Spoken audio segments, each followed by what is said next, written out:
Hey everybody, Joseph Rothschild here, aka Mono Bluetron, back with another episode of 10-minute testing. So first of all, I really want to apologize. I know I made this big-ass deal about streaming and how I was going to stream and shit like that, and then I streamed for about 2.5 minutes and then turned it off yesterday. That is because my computer decided once again to die for no reason, and I figured I just had to nut up and actually reinstall the OS, and that's what I spent all of yesterday doing. Anyone who's done that can attest that it is very fun, very interactive, and definitely did not make me want to jump off a bridge. So the good news is, after reinstalling it, I got to download the new version of OBS, which is like a studio mode, which I gotta say is a dramatic improvement over the OBS I had been using. And finally, the USB microphone that I bought works with the computer because some random problem attached to the computer before I reinstalled it was preventing it from working. So hopefully the audio quality should be better in this, but not a lot better, because if it's a lot better, then it'll pick up all of the self-scratching I do during recording sessions. Let's jump into deck edit and see what we're working with today. So this is Ritual Beast. For those of you who don't know, Ritual Beast is an archetype that aims to make use of a whole bunch of critters called Spiritual Beasts and a whole bunch of tamers called Ritual Beast Tamers.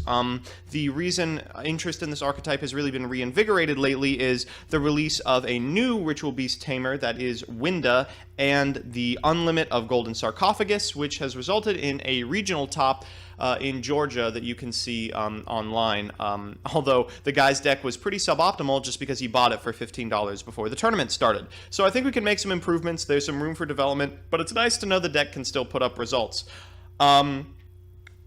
For those of you who don't know, the combo of Ritual Beast is you want to open Ritual Beast Tamer Elder and Cannahawk, use Cannahawk to banish a Ritual Beast, tag out into one of their contact fusions, tag back in, use Cannahawk again to banish another Ritual Beast. If you picked a critter, you pick a guy. If you picked a guy, you pick a critter, just so you have two of them.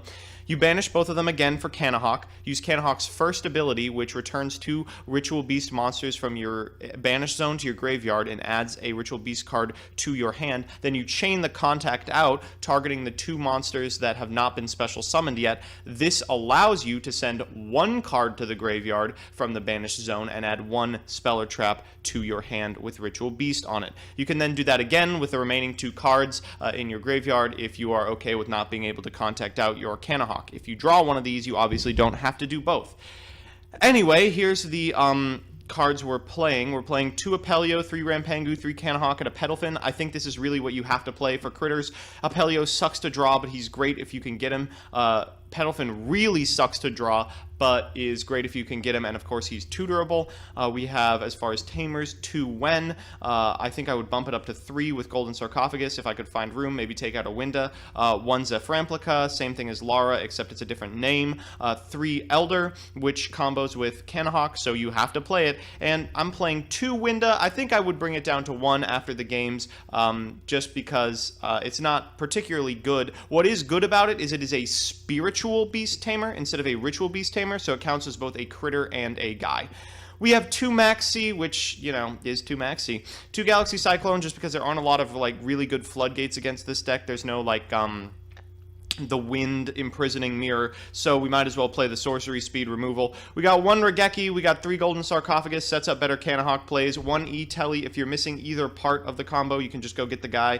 1 Ritual Beast Bond, 1 Dimphis, and 1 Macro. This wins us a lot of games against Blue Eyes, and it's really good in conjunction with Rampengu. 3 Steeds, 3 Ambush, 1 Torrential, 2 Strikes, and a Warning. In the extra, we got a whole bunch of really bad Ritual Beast monsters we'll never use, but send off Rampengu, and 1 Ulti-Cannahawk. Then we have Utopia the Lightning, Utopia, 101, Castel, Kidori, Levier, and Dante. So with that, let's jump into the games and see what happens.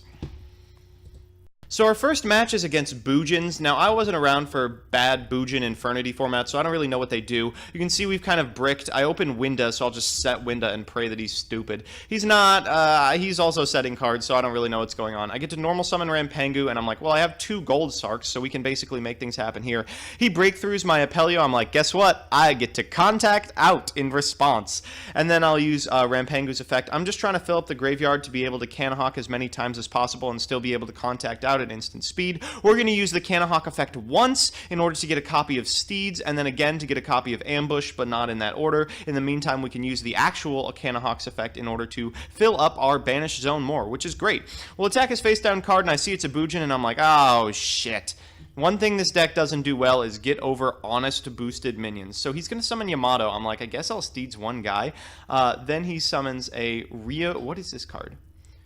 Mizakuji. And I'm like, all right, whatever. Do whatever you want. I'll just contact out. You can destroy one of my guys. I'll ambush at end step. Get the ones that I want, including a Cannahawk. And then we can go from there. So I actually don't want to attack into this Mikazuchi because I'm like, what if he, like, has an honest or one of the million Bujin honests? So I figure that I might as well just set up a pretty good board, set like 2 copies of Ritual Beast Steeds, which would be nice. We actually have the ability to search 3 times this turn just because our Banish Zone is set up so well, but I'm only going to do twice, get both copies of Steeds, and end my turn. My opponent is going to normal summon Turtle and end his main phase, and I'm like, okay, well, now I'll do this. And since he goes back to his main phase, he then soul charges. In retrospect, I should have flipped the second Steeds as soon as those got summoned and not let him go into rank 4s. This rank 4 prevents Bujins from dying, which is a kind of a problem. So he's got Amaterasu, Hair, and that card. I'm going to Steeds as many as I can, and unfortunately, he can only stop one of them from being destroyed. So he picks Amaterasu. This unfortunately means that Hair is in the graveyard, but I'm like, I still have a way out of this game. I did send Petalfin, so we'll just banish this guy from our hand and send it to his hand. Then we'll get in with our Apelio boosted Bungus team, and there it is. The one rough thing that I will say always happens when I play Ritual Beast in any sort of competitive setting is that I don't draw the open, which is Elder plus Cannahawk. I wish there was a better way to ensure that you got it, but you know, I'm not complaining at all. We've opened kind of hot nothing. We do have a Solemn Strike, so maybe we can make something happen. Thankfully, our opponent, who is on Cosmo, has similarly opened nothing, except that the top card of their deck is a 4-star. So on their draw step, they might get to make things occur. We're going to set notice. We're going to normal summon Cannahawk. I see myself having to do this a whole lot. We're going to use Cannahawk to send Winda, and this is sort of where Winda shines, is when you don't know what part of the combo you're going to have guaranteed happen, so you just send Winda because you're like, it's both parts. We get to ambush after Solemn striking this Wicked Witch's tag out. We're going to Cannahawk again. He notices. I'm like, that's actually fine because I have Zeph Ramplica in my hand, which can get back Cannahawk. Then use Cannahawk's effect, go into Ulti-Cannahawk, use Ulti-Cannahawk's effect, and tag out to get a card to my hand. And then, of course, because Ulti-Cannahawk is a really fun card with lots of interesting counterplay, I now can do the same thing. But instead, I decide I'm just going to press for damage. I really want this Cosmo deck at like under 500, making sure that it really can't do anything. He's going to flip Geki. I don't really want to tag out because, I mean, what does that really accomplish? At end step, I have Steeds and Ambush, so I'm going to fire them both off, destroy all his creatures. He has set an Honest, and I'm like, oh god, what is going on today? I key Dory to return that set card, but unfortunately it is in fact Call, and I'm like, well, I can just return it to the hand, but let's rub it in a little more. Let's make Castel use that to return it to the deck, and then beat in for game. So if I had to guess, probably the reason I opened so poorly is because I do things like BM with Castel instead of just winning the game. Some form of karma that I am destined to, you know, upset. Our opponent is playing the second greatest deck in the world. You can see he's got Necroface and Pot of Cupidity, but where is the Inferno Tempest? Come on, get with the times! He's playing bad cards like Dark World Dealings too, and Vanity's Fiend. That's actually pretty sexy. We are going to do nothing. We have an Elder and a Spiritual Beast, so we will be able to make Cannahawk and then add one card. I figure adding a Ritual Beast Ambush is better than nothing. He Cupidities, and I'm like, oh god. Then Gold Sarks for a Cosmic Cyclone, and I'm like, what in the absolute fuck is going on in this game? However, you know, I'm not super beat up about it. I draw Elder into Rampangu, so I'm like, yeah, let's fucking go. We'll go off this turn, I guess. We're going to use our Cannahawk's effect to contact out a whole shitload of times, add a bunch of cards to our graveyard with Rampangu, and then set up some kind of lethal board. This isn't lethal, but I figure it's close enough. He Battle Faders, and I'm like, okay, well, we saw the pot. We saw the Gold Sark. We saw the Battle Fader. I bet there's some kind of Inferno Tempest shenanigans going on here. He summons Grenmaju Deiza, and I'm like, oh, wow, you really should have summoned Vanities or something. But he knew I added those cards, so he had no business doing that. I draw a bunch of cards. I have Galaxy Cyclone to kill stuff, but I'm like, what could he possibly have that I would be scared of? It's all threatening roars. So I just attack with a whole bunch of creatures, and he deprisons my Apelio, and I'm like, well, I'm sorry, but that is actually not how that works, and I win the game. So we're back with a deck. Unfortunately, the improvements to this deck are kind of hard to talk about because it's pretty subtle, the influence they have on the game and how much you can really go off. Playing RB perfectly is a feat that I don't know if anyone's ever done, but playing it almost optimally is actually pretty easy once you learn all the ins and outs of the combos and sort of get a feel for what you want to be doing when. I'll say that including one Winda is definitely necessary. She was really, really tight. It was awesome to be able to be like, this is both halves of the combo. I would definitely go up to a third Wen with all these gold sarcophaguses. I think I would take out a Winda and put in a Wen. But other than that, like, this is the best this deck has felt in a while, and I've played it for a couple of years. I will say that I'm interested to see how it stacks up against things like Blue Eyes, but I imagine if you go first, it's actually not terrible. Going second really does seem like a big frustration. If there's one thing RB routinely has a problem with, it's like quote-unquote unbreakable boards, because while its removal doesn't target, by the way, this card doesn't target, really hilarious, it does destroy, and basically every card that demands to be dealt with cannot be destroyed.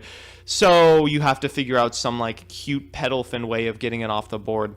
All in all, I'm glad that RB is putting up results again. I'm excited to see where it goes in the future. Winda is definitely a nice addition to the deck, but doesn't push it from playable into tier 1 like we had been hoping. If there's more spoilers, I hope we see something like a trap card, something searchable, maybe a new fusion monster. Ulti-Rampengu would be kind of nice. Something that makes the deck either more consistent or more powerful against the unbreakable boards it kind of has a giant problem with right now. So that's that. I hope you enjoyed listening to me speak through this very expensive $30 microphone that I bought off of Amazon. I hope you enjoyed Ritual Beast struggling to claw its way back into the meta after the limit of Ulti-Cannahawk, and most of all, I hope you just enjoyed the video. If you did, make sure to give me a like, a comment, or a subscribe. It really helps me out, and I swear to God, I will start streaming again. Check for me on twitch.tv/monobluetron, link in the description, this Tuesday. I don't know when, because I have training for my job during that time that I'm usually streaming, but I promise something will occur. I'll let you know as early as this weekend on my Twitter when it will be happening. Additionally, if you want to see a certain deck or archetype played in a future episode of this show, let me know in the comments below and I'll do my best to accommodate you. Otherwise, I will see you on Monday.